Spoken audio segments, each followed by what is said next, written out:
और इस वक्त की बड़ी खबर आपको बता दें, ईरान पर और बड़े हमले की तैयारी में है अमेरिका। स्ट्रेट ऑफ हॉर्मुज में अमेरिका की घेराबंदी बढ़ गई है। अमेरिका के पेगासस टैंकर भर रहे हैं यहां पर उड़ान। अमेरिकी स्ट्रैटो टैंकर विमानों ने भी उड़ान भरी है। किसी भी वक्त ईरान पर विध्वंसक हमला हो सकता है, यानी युद्ध बस किसी भी क्षण शुरू हो सकता है। एक दूसरे पर हमला कर चुके हैं और अब विमान आसमान में उड़ान भर रहे हैं पश्चिम एशिया में अमेरिका के। तो एक बार फिर ईरान की घेराबंदी हो गई है, तो क्या मोर्चे पर हथियार पहुंच? UEM जयपुर एक आदर्श लक्ष्य है। भावी छात्रों के लिए अच्छी नौकरी, भविष्य के लिए तैयार कौशल के साथ अच्छी शिक्षा चुके हैं अमेरिका के, और अब बस युद्ध की शुरुआत होनी है। 2 KC-46A पेगासस टैंकर दिखाई दिए। विमानों में ईंधन भरने का काम जारी है।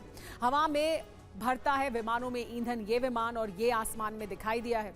सवाल यह है कि नए हमले की तैयारी है क्या ये? 2 KC-135R स्ट्रैटो टैंकर भी दिखाई दिए हैं। एरियल रिफ्यूलिंग टैंकर हैं, इन्होंने उड़ान भरी है, विमानों को ईंधन सप्लाई करते हैं।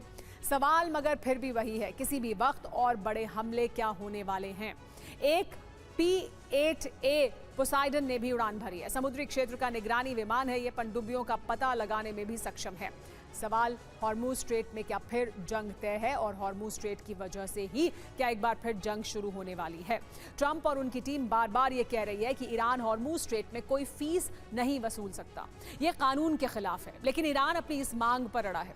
ईरान ने स्ट्रेट ऑफ हॉर्मुज में जहाज पर हमला कर न सिर्फ सीज फायर तोड़ दिया, बल्कि अपनी मंशा भी साफ कर दी कि जो जहाज उसकी व्यवस्था को नहीं मानेंगे वो इस रास्ते से सुरक्षित नहीं जा पाएंगे। ईरान ने जिस जहाज पर हमला किया वो दक्षिण पूर्वी ओमान के दाहिद पोर्ट से करीब 14 किलोमीटर दूर था।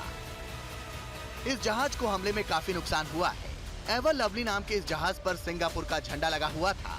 इस हमले के साथ ही हॉर्मुज में राहत बचाव का मिशन रोक दिया गया। संयुक्त राष्ट्र की शिपिंग संस्था IMO यानी इंटरनेशनल मैरीटाइम ऑर्गेनाइजेशन ने कहा कि ईरानी खतरे के कारण हॉर्मुज में फंसे हुए नाविकों को निकालने का मिशन फिलहाल रोक दिया गया है।